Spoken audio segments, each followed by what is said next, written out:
Give me some money, I give you some pussy. Give me some money. Hi people, j'espère que vous allez bien. Bienvenue dans ce nouvel épisode du podcast Viens on parle finance.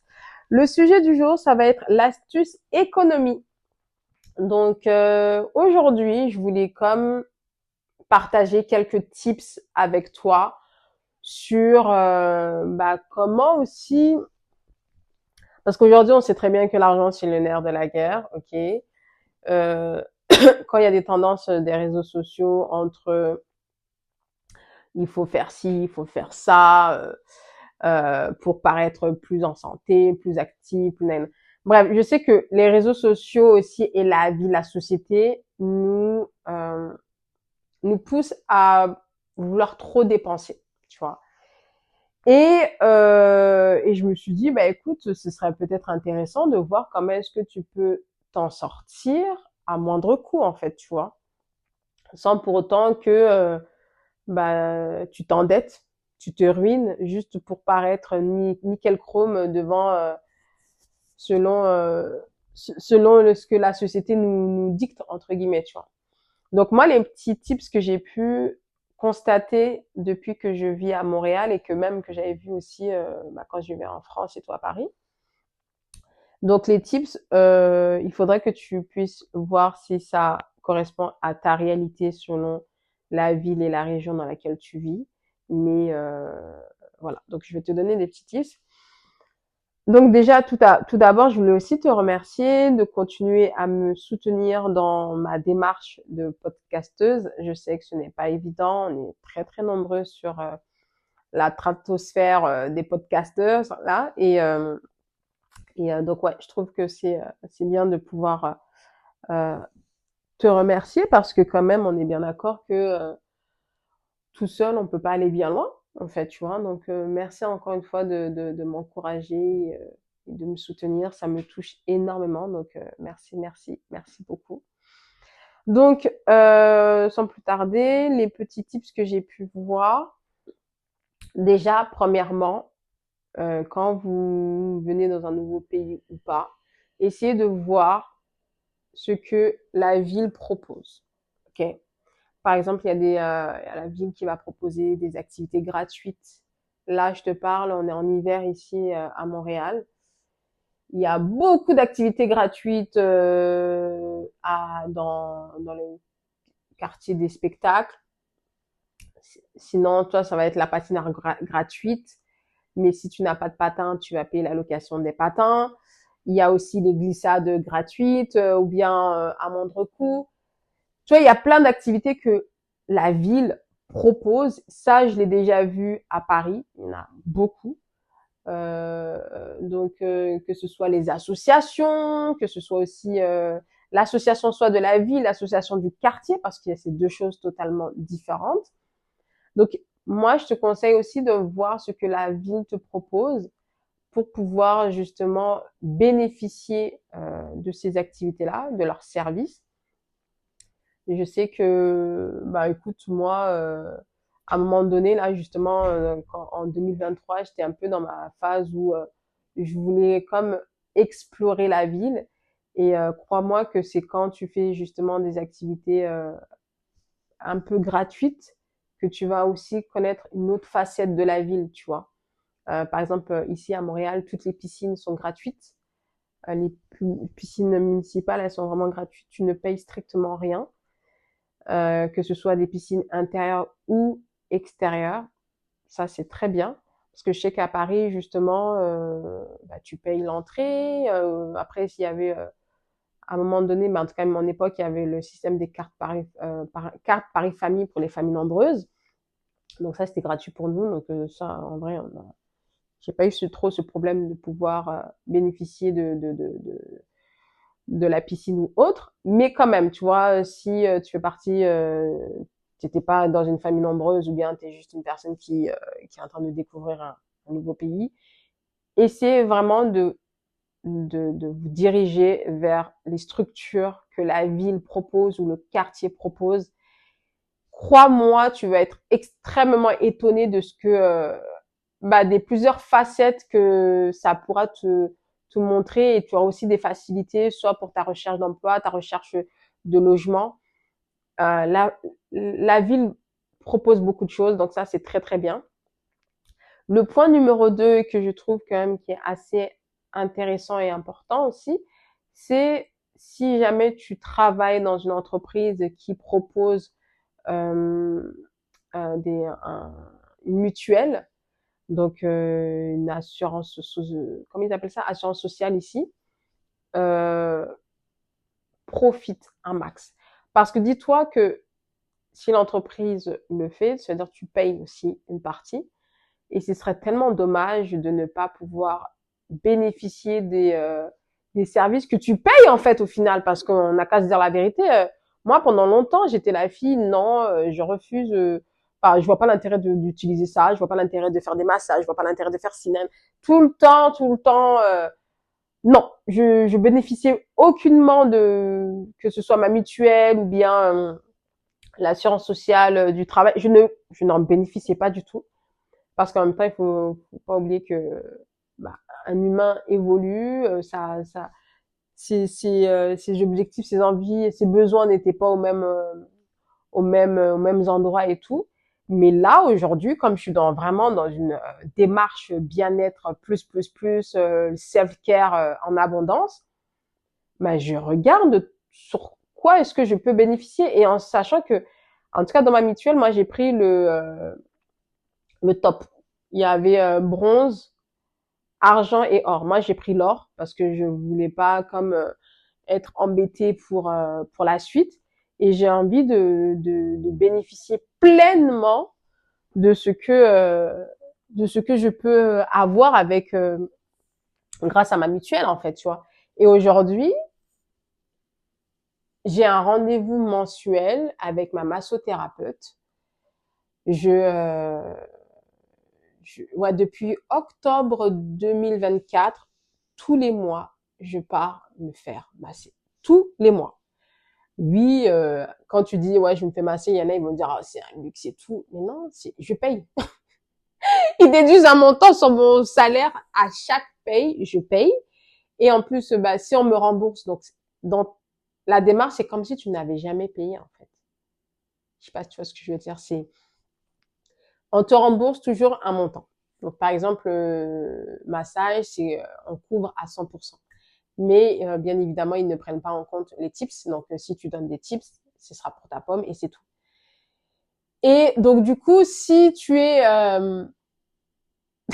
payes une mutuelle ou tu as le droit à, tu as une enveloppe à, je sais même pas c'est combien, mais ouais, je crois que c'est 1500 au max. J'ai le droit à 1500 annuels avec mon assurance. Donc, tout ce qui est les frais médicaux, massage et tout et tout. Je prends 100, on va dire 102 $ tous les mois pour me faire masser. J'en ai besoin. Et aujourd'hui, je vois que ça change énormément sur tout, sur ma posture, ma façon de penser, ma façon de dormir, mon rapport aux gens. Mais oh là là, mais c'est un bien-être fou. Oh là là, j'étais vraiment dans le déni toutes ces années. À chaque fois, je me dis, mais où est-ce que j'étais? Mais pourquoi j'avais pas inclus ça dans ma vie? Et pourtant, toi, c'est 1 heure. Pour quelqu'un, ça va être énorme de bloquer 1 heure dans sa vie, mais pour moi, c'est tellement nécessaire. Et surtout quand tu as une bonne massothérapeute, en général, il faut pas commencer à vouloir changer. Ok, tu la gardes parce que qu'on le veuille ou non, c'est quand même un échange d'énergie. Quelqu'un qui vient te toucher, qui vient toucher des points sensibles dans ton corps. Il faut que tu sois à l'aise, tu vois. Et non, moi, j'aime trop. C'est le rendez-vous mensuel. C'est salut, ça va, comment vas-tu? Ok, ouais, aujourd'hui, ben, on va plus se focaliser sur le dos, ou sinon aujourd'hui, je veux le full body. Et depuis que franchement, je fais le Pilates, je me rends compte que j'ai besoin aussi, en contrepartie, de me faire masser en fait, parce que je fais beaucoup d'exercices. J'en fais minimum 3 fois par semaine. Quand même un temps de 45 minutes. Le maximum, c'est 45 minutes. Je peux faire moins, ça dépend.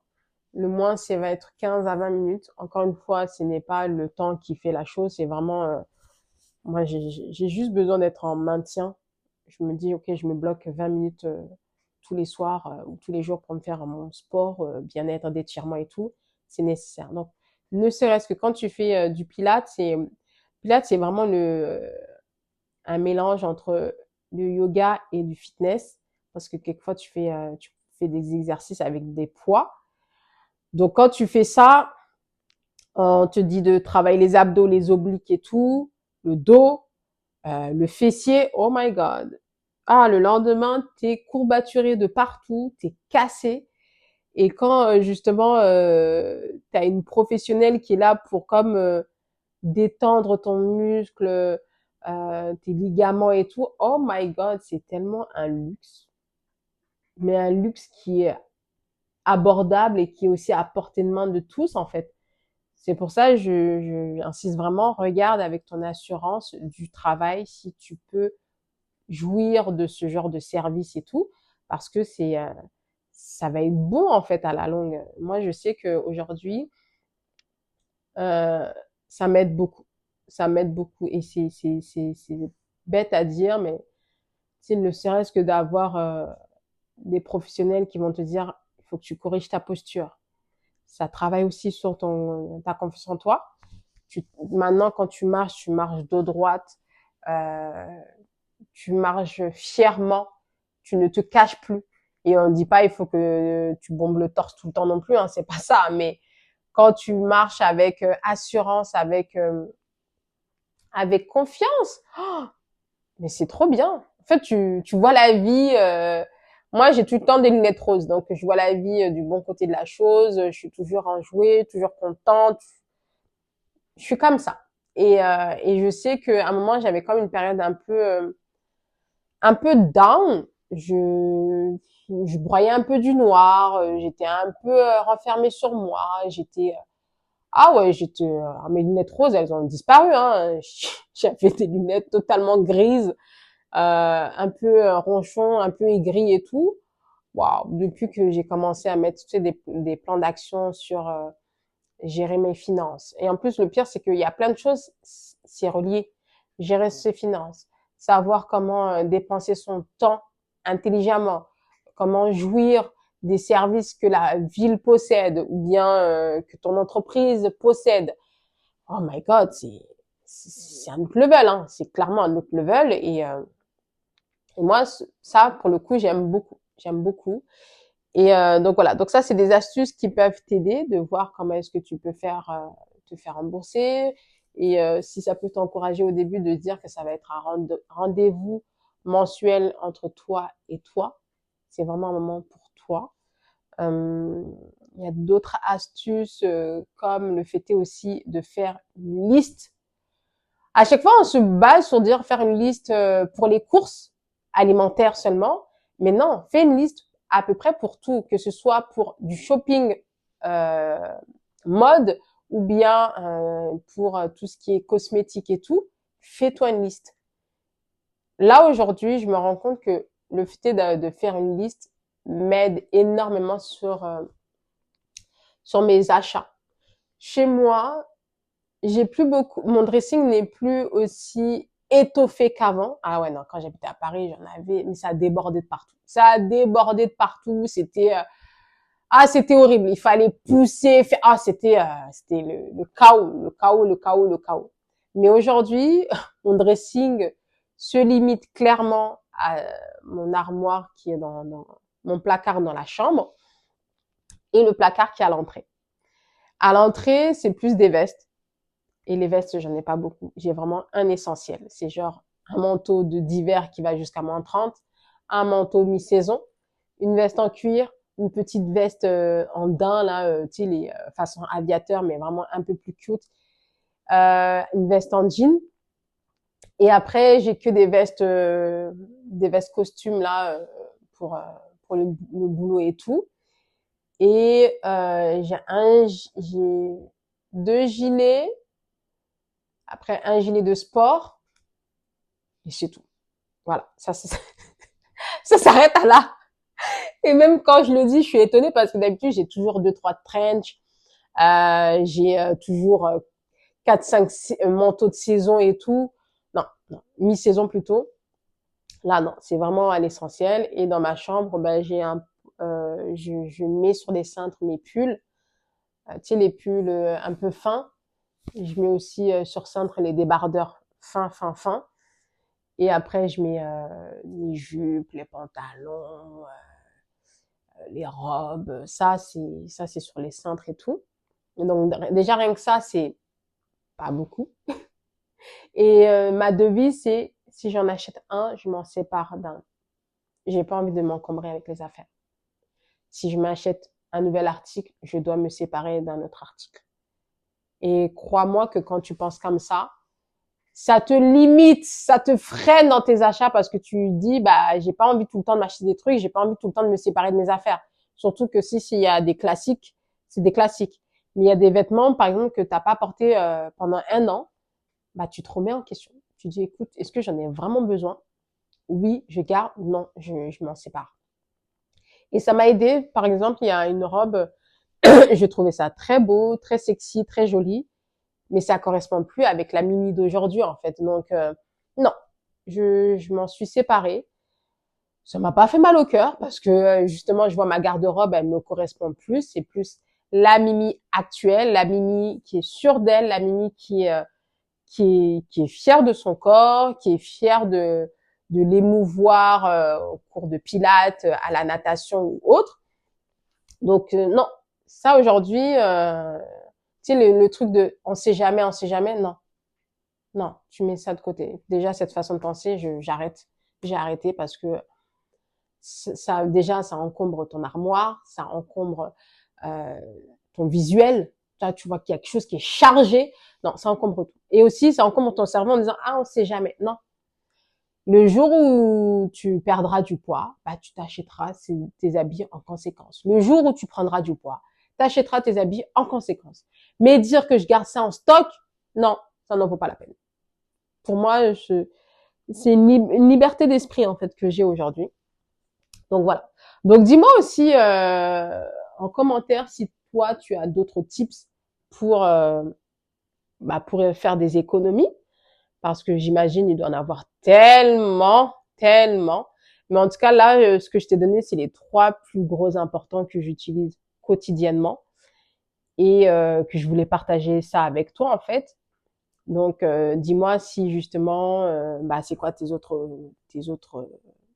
tips et, et si tu utilises déjà ce que je t'ai dit, c'est-à-dire regarder ce que la ville te propose, la ville et le quartier te proposent, voir si tu peux jouir de l'assurance maladie de ton boulot. Ça peut être un très bon point. Et aussi faire une liste de tes futurs achats, que ce soit alimentaires, droguerie, cosmétiques ou vestimentaires. À toi de voir. Donc voilà. En tout cas, sur ce, j'espère que cet épisode t'aura vraiment plu. On se dit à la prochaine pour de nouvelles aventures. Bye bye!